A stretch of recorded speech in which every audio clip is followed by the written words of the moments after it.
What is up, everybody? It is Alex from Heavy New York calling from Zoom again, and this time we are here with Gene of Differences. Thank you so much for being on the show today, man. It's awesome to have you here. Thanks so much for having me on the show, man. I can't wait to talk about the album. Oh, yeah, I couldn't wait to talk about this album too. And I'm not trying to blow smoke by any stretch of the means, but this album, in terms of like the craftsmanship, the songwriting, the technical proficiency, when it comes to like the post, like hardcore, melodic hardcore, this is on a level of excellence as Relationship of Command by At the Drive-In or everything you ever wanted to know about Silence by Glassjaw. Like it's that level of professionalism that I see within this music. So, was there sort of like a vision that was in mind with the making of this album? Was there like a preconceived idea, or was this very like a very experimental songwriting process and not too much forethought? So first of all, just want to just putting us and Glassjaw in the same sentence is just amazing. Like that's probably one of my favorite bands to listen to, like from back in the day. Hell yeah! And I literally just got to watch them like a few months ago play in LA, and they were absolutely phenomenal. Like they were everything that I imagined they would be. Oh, that's Um, awesome. So I guess like when we were writing this album, we were kind of just like trying to figure out what bands we liked and what bands we were trying like the sound we were trying to go after. And I think we all kind of landed on like some like lower mid tier bands from Florida. One of them was Oceana. For people that don't know, that band was like first wave rise core, just everything you wanted it to be from a rise core band, which was so awesome. And they just never hit. But we really loved the way that album sounded. And then a couple other bands were like The Color Morale and like Cito Being as an Ocean. But I just really wanted to emulate like what music I listened to growing up, what my favorite albums sounded like growing up. So I wanted it to be a throwback. And if you like look at the album artwork, it's all like Polaroid stuff. It's all very vintage, very old stuff, very out of date stuff. So I wanted the album not to sound out of date, to sound still polished, but for it to have like a throwback kind of sound to it, so that you get put into a place that's like, hey, I'm young, I'm 10 years old listening to this album, because that is the perspective of the album is me when I'm 10 years old, and I wanted it to have that feeling of like I'm young again, you That's know. that's a really interesting like sort of like goal or like vision or emotion that's channeled into this sort of like putting yourself in the 10-year-old self. But in the end, like I'm not going to assume your age, but a couple decades later, like we've all had different experiences growing up. And like when I listen to like the lyrics or like listen to the instrumentation of Iris or Animate or Day Zero or 62 or REM, which I don't know if that's a shout out to the band, like but like it feels like that there is also like a lot of maturity in this. So was it almost kind of like you telling your 10-year-old self something in a way, or was it almost kind of putting yourself in the perspective, like putting yourself in the 10-year-old shoes with the knowledge that you have now? I think there's a little bit of both to that. Like in Iris, there's definitely like a lot of callbacks to, or at least my older self telling myself like, don't let yourself get in the way of yourself. Like I spent a lot of time fighting myself and not loving myself because I was just like, angry at the world and not really sure why all the things that happened to me happened, and it doesn't matter. I still can be a better person and go out and live my life and not be like an awful human being. um, with Rem, I so Rem is not a shout out to the band Rem, by the way. Okay. So Rem in science or whatever stands for rapid eye movement, which is when you sleep. And there's a lot of talk about sleep in that song. But the last two words that I say in the song are rest eternally. And the song is about my mother. So it's REM, rest eternal, eternally mother. Um, but that song is definitely like from the perspective of the 10-year-old. Like my mom was absolutely undeniably my best friend when I grew up. Like I loved hanging out with her and I loved watching Unsolved Mysteries and listening to the Bee Gees. Like she's the reason why I'm even in love with music, you know? Um, and so I think that was just kind of like trying to encompass how I felt when I was that age, when I didn't understand what it meant to lose a parent. Yeah, and and kudos to you for being able to create something so beautiful out of such pain. And my deepest condolences for your loss. And I can't speak for somebody, but sounds awesome, and I know she would be very proud of what you were able to cultivate after all she taught you. So, thank you. Thank you Um, so much. Thank you, man. Yeah, I hope she would love this album and mm, think it was cool, but yeah. I don't know. My mom was like super not into this genre of music, so Is anybody's um, mom? Is anybody's mom? I mean, that's true. let's be You're real. absolutely right about that. Let's be real. Um, Yeah. and I just want to make sure journalist isn't a shout out to people like me, right? I just wanted to ask that as a joke. No, dude. Journalist is also when I got into middle school, I was in like a like a higher writing program than the rest of the kids that I was in class with. And so they just told me to keep writing about stuff, and that's all I could write about is like, wanting to die, or how could my mom have died when I was this young. And so journalist is kind of like a pseudo suicide note, but also from the perspective of my mom, because she literally lost her mind as she's laid on her deathbed. And I remember, like, in the spoken word part, there's a part where I talk about she spoke to a picture of Jesus on the ceiling. Like, that really did happen. Like, she really did think that Jesus was her best friend, and she would talk to him on the ceiling. And even when I visit my aunt's house now, like, there's an outline of where that photo used to be on the ceiling. Like, my aunt just took it down like last year. Oh wow. And so, like, all of those recollections are like kind of like I couldn't imagine what my mom was going through, because she couldn't even remember my name anymore. She was like, I don't know who you are. And then also, like, me just sitting there and watching and writing about it. Like, I'm the journalist, but my mom is also the journalist too. Like, we're all just journalists, like writing down our feelings, or what have you. It seems like a lot of these songs are coming from a very personal and difficult place, and which I think again speaks volumes to just the excellence of the material in itself. Why do you feel like expressing this pain and this sort of sorry? We talked a little bit about influences and whatnot, but like, why do you feel that like the style that we hear in the family portrait is the best style to sort of express the pain and turmoil that you yourself are going through? I think like this, and I don't know what it is, like post-hardcore, right? Like, but then some songs are like just straight metalcore. I don't know. But I feel like we're not trying to be like a tough guy band.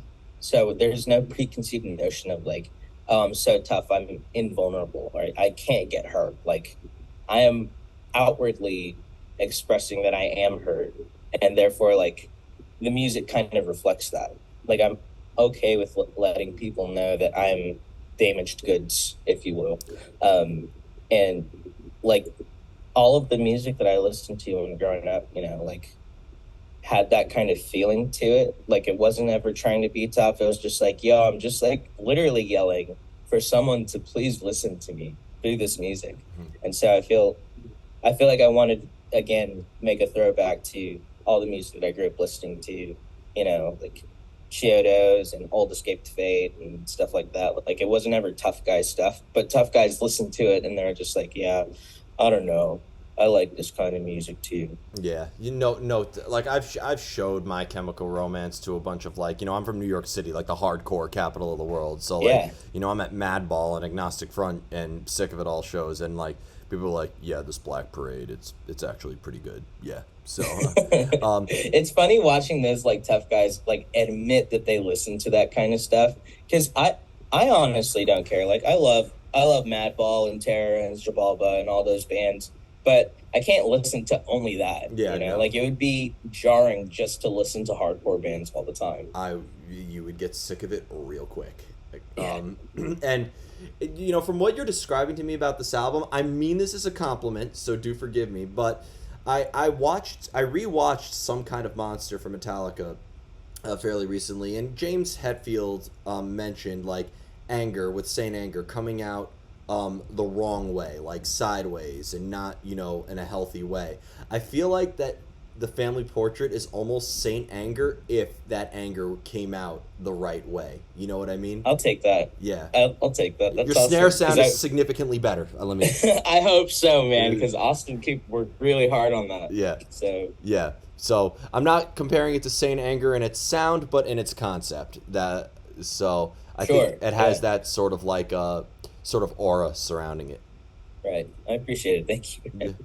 It's like funny to hear my band get pulled in with like all these like pretty recognizable bands and also like iconic bands like Glassjaw and now Metallica is like funny. Yeah, yeah. I'll be comparing you to Bruce Springsteen very soon. But Love that. to I do think it's admirable, and obviously it's very cathartic to write songs about these these difficult times and all that.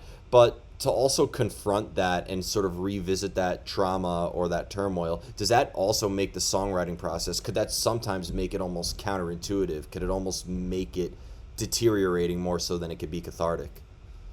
Yeah, I mean, so I think when I wrote Rem, I was just having like a lot of remorse, like buyer's remorse almost. Like, why did I write this song? I don't want people to know this about me.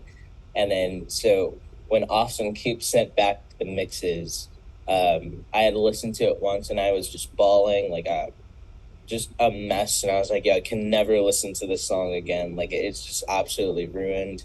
Like I don't even know if I want the song to be on the album. And so I went to Nick's house and Sean and BJ were there and we were, going to listen to the album one more time just to make sure we got all our notes right. And Rem is the last song on the album. So they put that song and I was like, I'm going outside. Like I cannot listen to this. Like there's a lot of that in this album where I'm just like, I don't know if I want people to know this about me or if I'm okay like saying it out loud, because saying it out loud makes it so much more real, And so I think a few years ago when we put out the song called Rescape, like I had the same, like as soon as the song came out, I was like, dude, let's delete this and like never talk about it again. Nobody's heard it, doesn't matter. And I'm still trying to figure out a way to healthily like convey my emotions with also letting people know about me. Like I've been such a stranger to all my friends and I'm so sorry for that, but it's been really hard to like open up. And I feel like this album is such a good segue.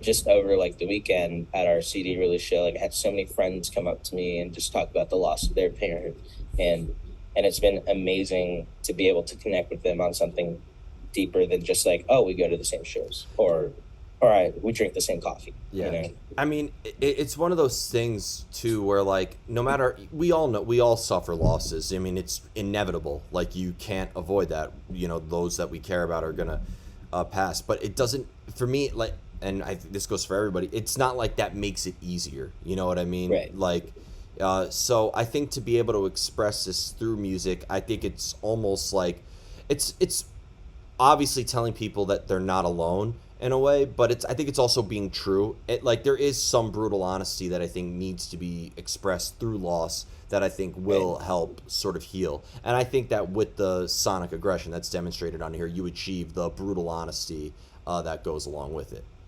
Sure. And I think that was the plan all along, was like, as much as this might be for somebody else, this is also just for me. Like I need to hear it as much as anybody else needs to hear it.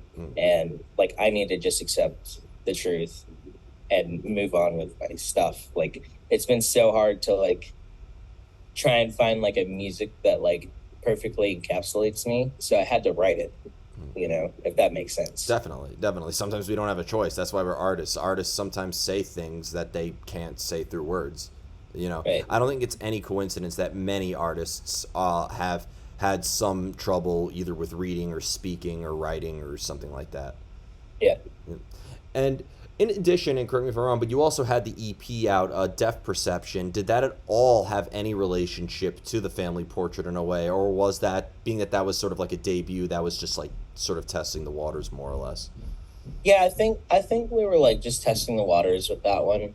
And I don't think it's directly related, but we're still trying to figure out our sound, like what we wanted to go for. Like we knew we liked, melodic hardcore and punk beats and posture jumps, but that wasn't like our entire thing yet.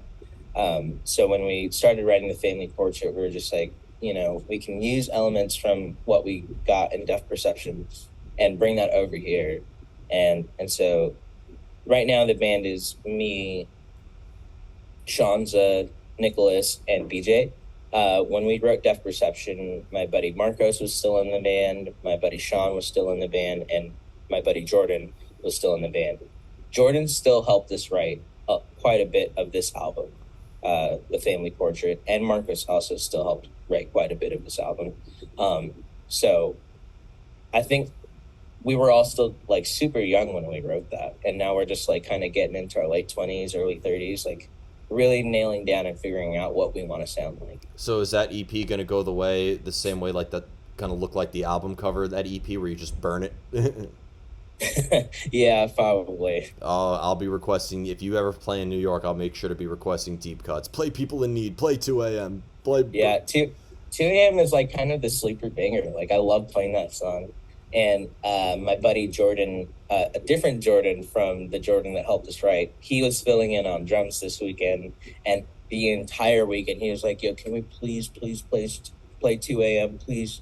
And I'm like, "Dude, I gotta remember how to play it. Like it's been so long, like pre-pandemic, since we played that song." Wow! Holy shit! I mean, relearn it. Orders. You now have somebody in New York telling you to relearn it. So. I got you.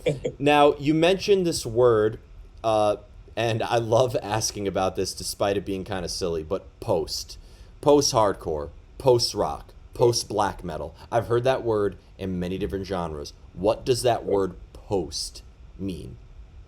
So I've always been so confused about why post-hardcore is called post-hardcore, because it would be like hardcore, and when I think of hardcore, I think of the Madballs and the Terrors and all that stuff.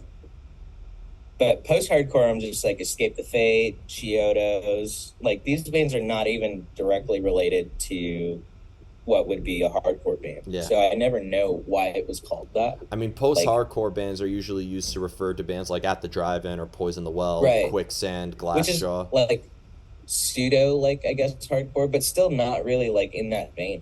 Like it doesn't make sense to me. Yeah. But post-hardcore, I think, just means like big chords, like, and like just driving like drums that are just like beating everything out, like drowning sound, like a big wall of sound, I guess, is what I like to imagine. Like on Day Zero, the opening track, like the chorus is just like so massive, like it's just like mainly just drums, and the guitars are just playing an accent to the drums. But that's what I imagine when I think of post-hardcore, or post. Yeah, I mean, I think it's mainly just the drums. Mm-hmm. Fair enough. I mean, like, because post-black metal, you listen to black metal, like, I mean, when people say post-black metal, they may be referring to like the gazy black metal bands like Astronoid, right, or Death Heaven or Mole. But like Mole, dude, I fucking love Mole. I love Photophobic. Mole, dude. Photophobic is one of the best songs ever. Like that is like one of my favorite songs to come out in my 20s. I literally freaking love people who love that band. Like I'm so surprised that people know about it, and I'm just like, oh, this is this got to be the best band to come out of this like century for sure. Like I'm trying to learn Photophobic on piano. It's doable, but it's freaking hard as hell. But yeah, it's so good to talk Mole. But then like post rock, I mean like they're referring to Breaking Benjamin as post rock, like right. So like I've always wondered like when people say core, deathcore, metalcore, like hardcore, like in the end I think that makes more sense because they all consist of like a type of breakdown. I think core is referring to the usages of breakdowns or something like that, or power chords. But post, what element is that referring to? Yeah, like, and it has to be kind of like universal to each different genre, but it isn't. Yeah, like it never made any sense. Yeah. I think the naming convention is like somebody did not think this through well at all. Well, because like you're saying, like post rock like doesn't make any sense, and then post death or black metal is like, well, that kind of makes sense because it feels post black metal. you Yeah. know? But Like that's the next progression, I but guess. at the drive-in feels post-hardcore too because so many people call it that. Right. Like, I Yeah, don't know, yeah. like every time somebody is talking about their music in an interview and they mention that word post, I always be like, "Yep, I'm going to ask them what that means," and they never know what it means, like, in a way. And Yeah. it's not like a dig or anything like that. It's I just find it really No, no, no. unique. So, I I agree with you because my definition of post-hardcore is mad different from like your definition of post-hardcore. Like you're talking about at the drive-in, and I'm talking about Oceana. yeah. Like two very polar opposite bands, but still in the same genre somehow. Yeah. Like doesn't make sense. Yeah, in the end, everything is butt rock. But anyway, Yeah. um, but when it comes to the overall writing, because I do think everything from the vocals to the guitar riffs to the percussion really do count in differences. Do you find it easier to come up with ideas or write when you're more alone in isolation? Being isolation is such a great fuel for creativity, or do you prefer to maybe be in the company of your bandmates when sort of arranging and writing? So I think the best way for me to finish songs is how the song started. So Nicholas, who's our drummer, sorry, excuse me, is a phenomenal guitar player and a phenomenal bass player, an amazing singer, an amazing drummer. Like he's just one of those guys that's just good at everything. And so sometimes he writes a riff and he sends it to me.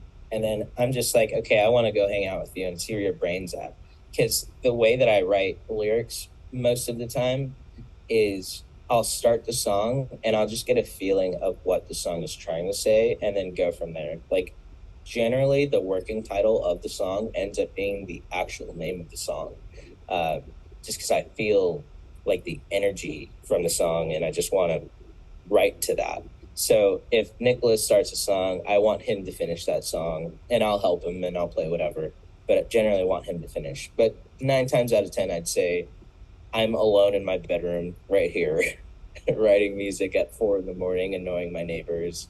And I'll listen to the song about 1,000 times before I figure out like how to end it or where it's going. Like sometimes I write just one riff and I'm like, I need to know where this is gonna go, and then figure it out like at 4 in the morning and finish writing the song. Better late than never. That's what I But say. but if you are working on a song for a long period of time, because I do feel like differences in music does capture a moment with each song. So do you find it like the longer you work on something, the harder it is to sort of maintain that emotion and feel the same way when you finish something as you do when you start it? I think that's funny because Day Zero, I think, is a song that we worked on the longest. Like, I think we had that, like, a version of that song back in 2017 and 2018. Wow. Like, that song has lived a long life before it ever came out. And so I think through all of the iterations that we had from that song, like, it just found new ways to continue to grow. And also like with our writing style, like obviously it would have changed over that time, of us trying to like figure out what kind of band we want to be. But every time we wrote a new version of it, like we were just even more stoked than the last time that we wrote it. It's kind of weird. I just feel like it grew with us almost. Yeah. Well, I think that's what art does. Art is life, and it grows and it develops, and it can eventually die sometimes too. So like that's what I think is so profound about art. And again, the organic nature of the family portrait, and even the Depth Perception EP hashtag Play 2 AM again, is also maintains that organic energy. Thank you, man. I appreciate it. And that's what I hope. Like I just feel like it feels real, not forced, not try hardy, but It most certainly just is. honest. It most certainly is real. So before we go, I want to thank you so much for your time, and again, thank you for an awesome album. Is there just anything else with Differences you'd like to promote in terms of upcoming shows, or what else we could be expecting from Differences in the future? My producer and the guy who mixed and mastered the Family Portrait just moved to LA, so I was at his house last night and talking to him about what it would cost to write together. So hopefully, going to be writing with Austin Coop sometime soon. For now, just stream the Family Portrait wherever you stream music, and we have a merch store open with a bunch of cool merch and a bunch of throwback merch. So yeah, thanks so much for having me, dude. Appreciate it. Anytime, man. Everybody, we are here with Differences. Be sure to check out the Family Portrait out now. This is Alex from Heavy New York, and we will see you next time.